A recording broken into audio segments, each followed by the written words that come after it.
Là, grâce aux médias, notamment au digital, qui permet aujourd'hui de s'exprimer de Zérékoré, de Labé, de Douala, de Bafoussam, de Banfora au Burkina Faso, à la planète entière, les Africains apprennent de plus en plus à faire entendre leur voix. C'est urgent. C'est urgent que l'on entende ce que nous pensons. Parce que pendant trop longtemps, nous n'avons écouté que ce que les autres pensaient de nous. Un peu comme ces documentaires animaliers où on parle du singe, du bonobo, etc., sans jamais donner la parole au bonobo, encore moins au lion. Nous avons décidé de prendre la parole. Plus besoin de milliards de dollars pour avoir un média pour pouvoir s'exprimer. Exprimez-vous, les jeunes. Seulement voilà. Se plaindre, dénoncer ce qui nous a été fait, c'est important, très important. Parce qu'il faut que le monde sache le mal qui nous a été fait pendant des siècles et des siècles. Parce qu'il faut que le monde regarde en face les douleurs qui nous ont été infligées et qui continuent de l'être. Mais ça ne suffit pas. Quand vous avez perdu quelqu'un, vous pleurez un moment et puis il faut vous lever pour aller travailler.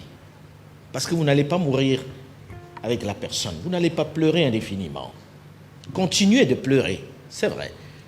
Mais continuez plutôt de dénoncer, c'est vrai. Mais le moment est venu de nous construire par nous-mêmes. Le moment est venu d'avoir un projet. C'est cela, Mansa. Mansa, ça veut dire, pour nous qui sommes réunis ici, construire un projet. Se plaindre ne constitue pas un projet. Pleurer ne constitue pas un projet. Ayons notre projet qui nous ressemble, nous. Ayons le courage de nous regarder en face et de dire qu'est-ce qu'on fait maintenant?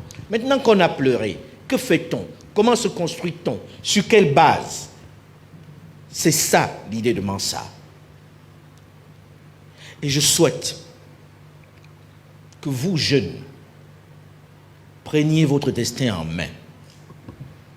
Personne ne viendra d'ailleurs pour prendre en main votre destin. Ceux qui arrivent en disant on vous apporte de l'aide, c'est qu'ils donnent de la main droite, regardez ce qu'ils ont pris dans la main gauche. Personne ne vient pour aider. Le mot aide est un terme que nous devons bannir de notre vocabulaire. On n'en veut pas de l'aide.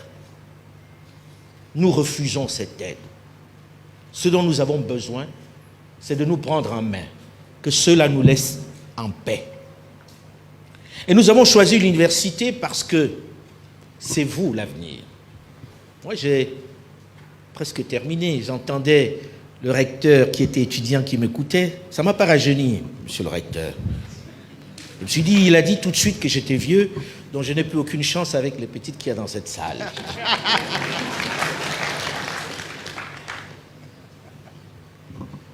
La balle est dans votre camp. Ce que nous entreprenons, nous sommes conscients que nous ne verrons pas le résultat. À 60 balais, je ne crois pas que je serai là pour voir la grande transformation qu'il va y avoir.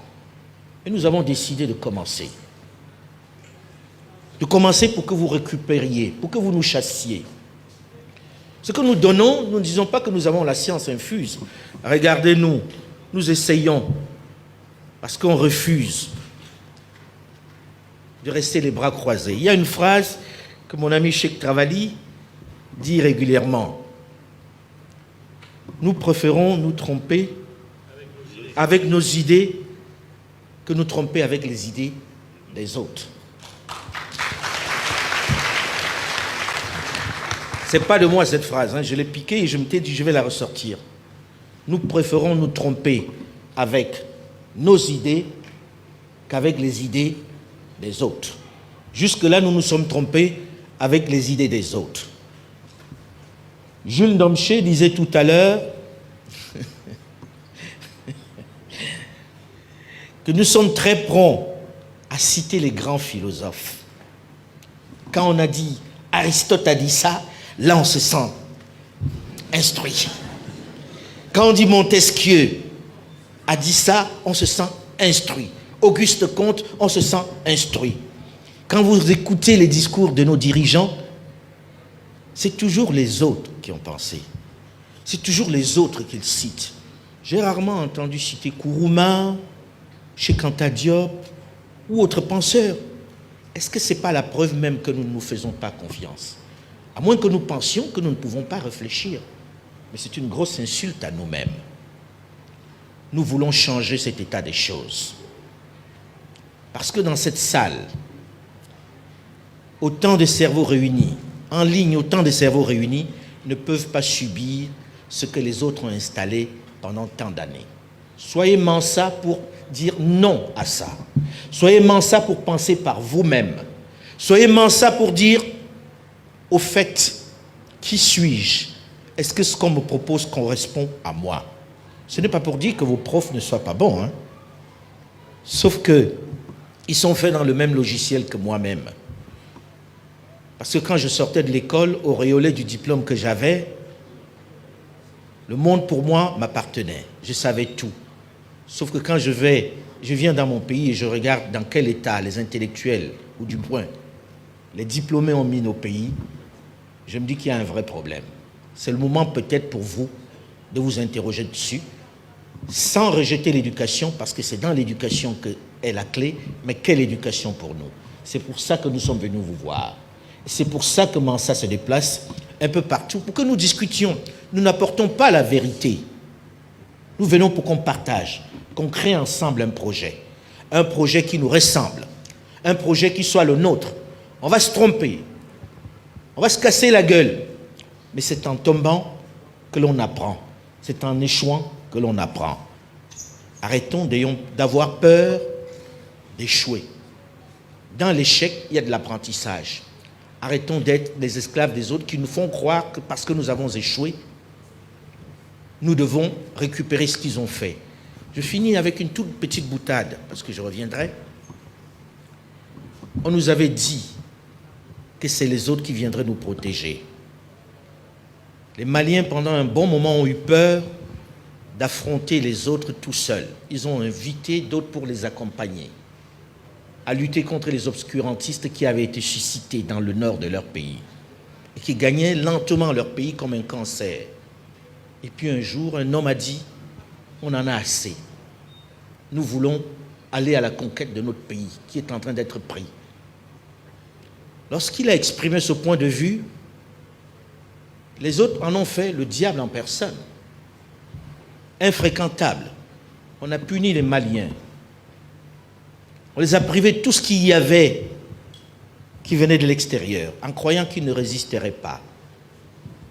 On leur avait donné 3 mois maximum pour ne pas se tenir debout, selon les calculs très savants de ceux qui nous disent la vérité chaque matin. À ces Maliens, on avait empêché de rentrer dans l'une des villes les plus importantes de leur pays, Kidal. Depuis quelques jours, les autres sont partis et les Maliens ont repris Kidal. Et personne n'en parle, parce que ça gêne tout le monde. Parce que la vérité du maître s'est effondrée. Et la vérité de celui qui a cru en lui a repris Kidal. Et le Mali est entier aujourd'hui. Nous devons reprendre aussi nos esprits, notre mindset. Je n'ai pas peur de dire cet anglicisme aujourd'hui, puisque j'appartiens plus à une certaine maison. Les jeunes, prenez votre destin en main, c'est ce qu'on a envie de vous dire. Et Mansa est là pour que nous, ensemble, nous construisions un projet pour l'Afrique. Merci à vous.